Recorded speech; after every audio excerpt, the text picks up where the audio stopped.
राधे राधे. जेव्हा युद्धाची सुरुवात होते तेव्हा तलवारांच्या आधी शंख वाजतात आणि कुरुक्षेत्राच्या भूमीवरती असंच काहीतरी घडत होतं. सगळीकडे शंखांचा आवाज घुमत होता. एक युद्ध कुरुक्षेत्रावर सुरू होत होतं आणि एक युद्ध अर्जुनच्या मनात. श्रीमद भगवद्गीता अध्याय 1 श्लोक 13. जेव्हा पितामह भीष्मांनी आपला शंख वाजवला त्याच वेळेस बाकीच्या योद्ध्यांनी पण आपला शंख, ढोल, नगाडे वाजवले. असं वाटत होतं की संपूर्ण सृष्टी भगवान श्रीकृष्णांना विचारते की हा नाश होणं गरजेचं आहे का. अध्याय 1 श्लोक 14 आणि 15. युद्धभूमीमध्ये एक रथ आला. त्यावर स्वतः श्रीकृष्ण आणि अर्जुन होते.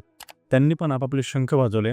श्रीकृष्णाचा पंचजन्य आणि अर्जुनचा देवदत्त आणि भीमने पण आपला पौंड्र शंख वाजवला, ज्याची ध्वनी इतकी जबरदस्त होती की 10,000 सैन्य एकसाथ गर्जना करत असतील. अध्याय 1 श्लोक 16 आणि 17 मध्ये युधिष्ठिर, नकुल आणि सहदेव यांनी पण आपापले शंख वाजवले आणि त्यांच्या शंखाच्या नावाचं वर्णन पण आहे.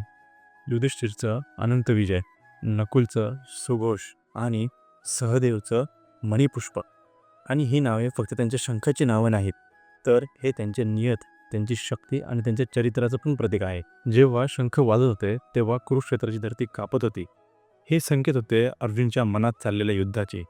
ही फक्त युद्धाची सुरुवात नव्हती, तर ही सुरुवात होती त्या प्रश्नांची ज्याचं उत्तर श्रीकृष्ण अर्जुनला देणार होते.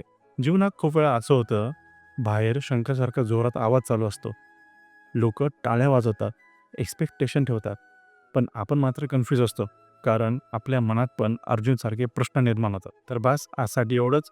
ह्या सिरीजला कंटिन्यू करूयात पुढच्या व्हिडिओमध्ये, म्हणजेच अध्याय 1 श्लोक 18 ते 22 मध्ये, आणि जाणूयात अर्जुनची परिस्थिती काय आहे आणि रथाला युद्धभूमीमध्ये उभं केल्यानंतर त्याला काय जाणवत आहे.